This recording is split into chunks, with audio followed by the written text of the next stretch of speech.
Welcome to Let Me Fix This. Enjoy the video.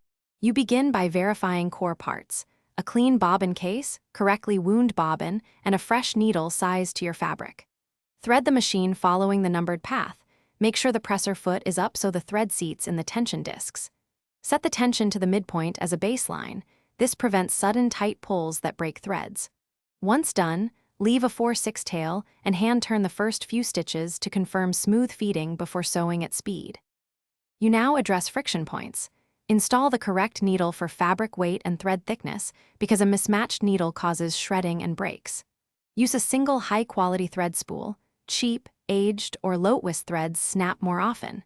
Make sure the needle is fully inserted and tightened, and lower or raise the feed dogs as needed for slippery or thick materials.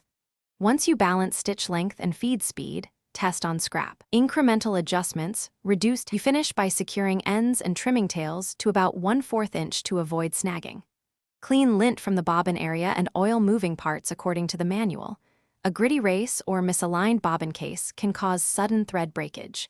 If breaking continues, try a fresh needle and a new spool of quality thread, then recheck upper and lower tensions. Small imbalances matter.